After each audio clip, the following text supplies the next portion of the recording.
यम यम mango Toons TV. Avantika बहुत ही सुंदर परी थी। पूरे नागलोक में उसके जैसा कोई नहीं था। एक दिन अवंतिका अपनी माँ से कहती है, माँ, मुझे ना धरती लोक पर जाना है। मुझे वहाँ के लोगों से मिलना है। तुम्हारे जन्मदिन को अभी 2 दिन है। 21 साल की होने के बाद हर परी की तरह तुम धरती लोक पर जा सकती हो, क्योंकि हर परी 21 साल की होती है तो धरती लोक उसे जाना होता है। माँ, मैं तो चाहती ही थी कि मैं परीलोक से एक बार धरतीलोक पर जाऊं, और आपने तो मुझे बता ही दिया कि मैं कब जा सकती हूँ। लेकिन ध्यान रहे, धरतीलोक पर जाने से ये मतलब है कि तुम्हें कोई पहचान ना ले कि तुम एक परी हो। माँ, आप चिंता मत करिए, आप निश्चिंत रहिए, ऐसा कुछ नहीं होगा, मुझे कोई नहीं पहचान पाएगा। 2 दिन के बाद अवंतिका का जन्मदिन आता है और उसके अगले ही दिन अवंतिका धरतीलोक पर चली जाती है। धरती लोक पर जाने के बाद अवंतिका पूरे धरती लोक में घूम रही थी।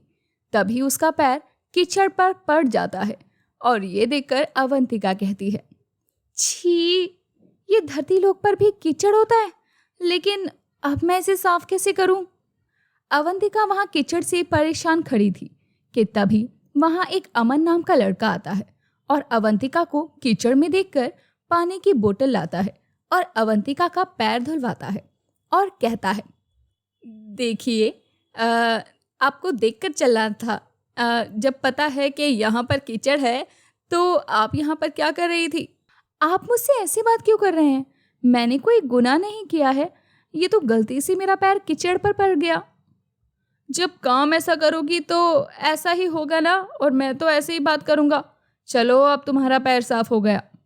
धन्यवाद, आप बहुत अच्छे हैं। मुझे ज़ोरों की भूख लगी है, क्या आप मुझे थोड़ा खाना खिला सकते हैं?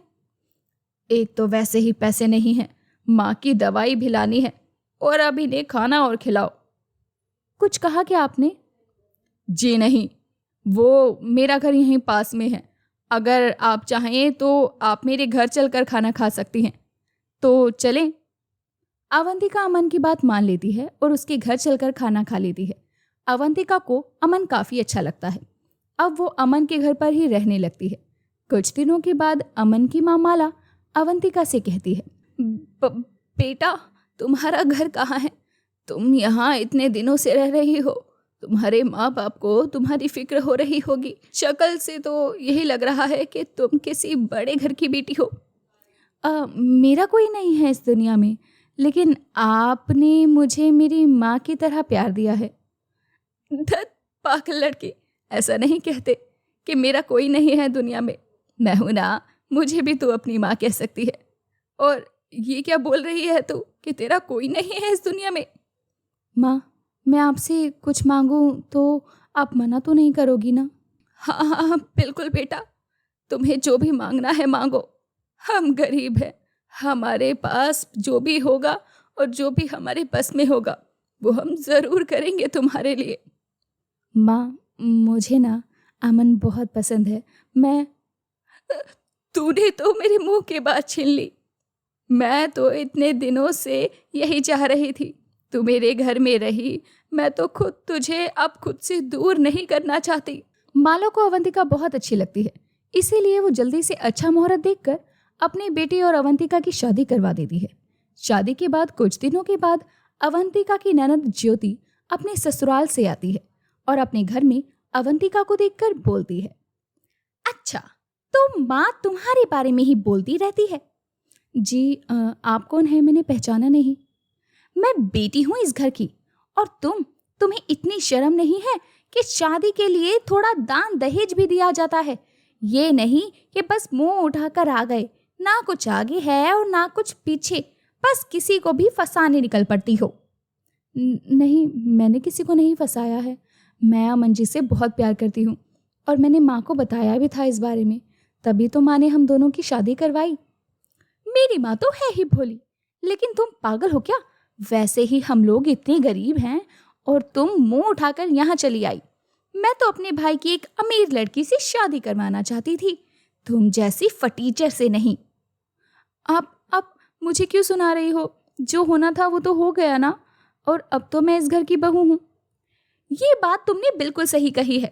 वो तो हो ही गया, अब हमें आगे का देखना चाहिए।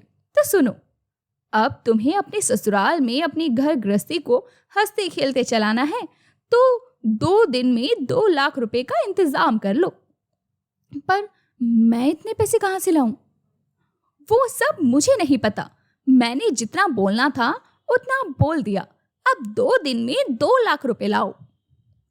अपनी ननद की बात को सुनकर अवंतिका थोड़ा सोच में पड़ जाती है। अवंतिका अपनी परी वाली शक्तियों की मदद से फटाफट से जादू करती है और सामने 2 लाख रुपए हाजिर कर देती है। वो पैसे ले जाकर अपनी ननद को देती है। ऐसे ही कुछ दिन और निकल जाते हैं। कुछ दिनों के बाद अवंतिका की सास की बहुत तबीयत खराब होती है और यहाँ तक कि उससे बोला नहीं जा रहा था। ये देखकर अवंतिका अपनी सास को दवाई खिला रही थी। तभी उसकी सास बोलती है, बहू, तू मेरी इतनी सेवा कर रही है, लेकिन मुझे ऐसा नहीं लगता कि अब मैं ज़्यादा समय के लिए हूँ। मुझे ऐसा लग रहा है कि मैं कुछ ही दिन की मेहमान हूँ। माँ जी, आप कैसी बातें कर रहे हो? आपको कुछ नहीं होगा, आप दवाई खा रही हैं ना, देखना आप जल्दी ठीक हो जाओगी। बहू, इतने विश्वास से तू बोल रही है, लेकिन मैं तो सच से वाकिफ़ हूँ। बहू, मैं चली जाऊँगी तो तू मेरे बेटे का अच्छे से ध्यान रखना। मुझे पूरा विश्वास है तू सब अच्छे से कर लेगी। माँ जी, आप किसी भी बात की चिंता क्यों कर रही हो? मैं आपसे कह रही हूँ ना, आपको कुछ नहीं होगा। आप बार बार ये क्यों बोल रही हो? मैं आपको कुछ नहीं होने दूंगी। आपको कुछ हो गया तो? नहीं नहीं नहीं, गरीब ससुराल में तूने एडजस्ट किया। भगवान तुझ जैसी बहू सबको दे, जो सबसे अच्छे से बात करती है और घर संभाल लेती है और किसी को शिकायत का मौका तक नहीं देती। माँ जी, आप ज़्यादा मत बोलिए। अगर आप बात करोगी तो आपकी और ज़्यादा तबीयत खराब हो जाएगी। आप बस आराम करो। अवंतिका अपनी सास की खूब सेवा करती है, लेकिन अवंतिका की सास की तबीयत बहुत खराब हो जाती है। इसीलिए अवंतिका भी काफ़ी परेशान हो जाती है और खुद से बात करने लगती है। मैं एक परी हूँ और परी किसी की जान बचाने के लिए अपनी जान दे सकती है। मुझे माँ जी की जान बचानी होगी। अवंतिका अपनी शक्तियों की मदद से अपनी जान अपनी सांस में डाल देती है और अपने परी के रूप में मर जाती है। माला खुद को थोड़ा ठीक महसूस करती है और अपनी बहू के पास जाती है और देखती है कि उसकी बहू कुछ बोल नहीं रही। वो जोर जोर से रोने लगती है। मेरी बहू, मेरी बहू, क्या हो गया तुझे? उठ, देख बहू, देख मैं बिल्कुल ठीक हूँ, उठना बहू। और वहाँ पर अपनी बेटी और बेटी दोनों को बुलाती है। पूरा मोहल्ला सन्नाटे से भर जाता है और अब वहाँ बहुत ज़्यादा सन्नाटा था। सब अवंतिका की लाश को लेकर रो रहे थे कि अचानक से वहाँ एक अजीब सी रोशनी आती है। अवंतिका की माँ सामने आ जाती है और वो भी अवंतिका की लाश को पकड़कर रोने लगती है। ये देखकर माला कहती है, जी आप कौन है? मैंने आपको पहचाना नहीं। आप मेरी बहू को पकड़कर क्यों रो रही हैं? आपकी बहू मेरी बेटी है।